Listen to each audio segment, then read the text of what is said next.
it was really all about, just robbing, breaking in houses and stealing cars, just, to get money, clothes, and buy cars and all that.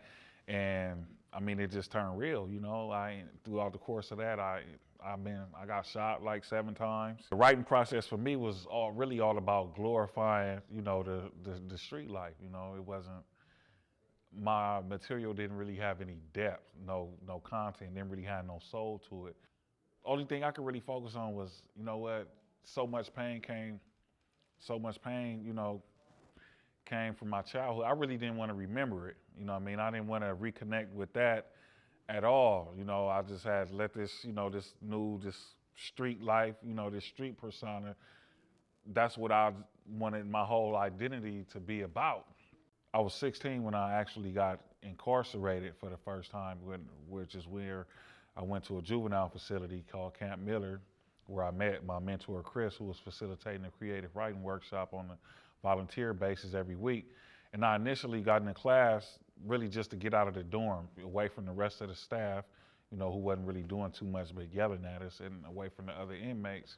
I would just wake up in the middle of the night and just had this urge to write, like, and something, that I at least felt was deep.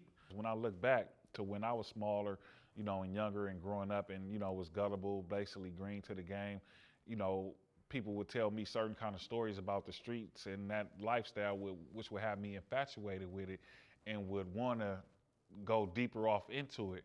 So now it's like, and that kind of stuff is still happening today. So I look at it just like, telling the whole truth about that lifestyle, that isn't always being told in these neighborhoods, to these younger kids that's getting sucked into the life by these stories, may, somehow help some of them from going the route that I ended up going. Walk between worlds, would you say that I'm crazy? And send me to a land where the acres are shady. I'm talking sight beyond sight, like the sword of bones. When I got across the threshold up in Mendo, California, a key to release the gold lies deep in the soldier's cry. I sang my way home and couldn't help but wonder why. Sacred melodies makes me channel these things. Descendants of the fallen, telling all they've seen. You could be Ray Charles and still witness it all. The core of your bones is your history's home. Criminalistic characteristics implemented in our brains, cause the media glorifies violence even in the game. But don't hold us accountable till you fix the politics, or we all go to war and flip the switch on this bitch. It's us against them, time to ride the odds. Should I succumb to the battle? Have me ancestralize.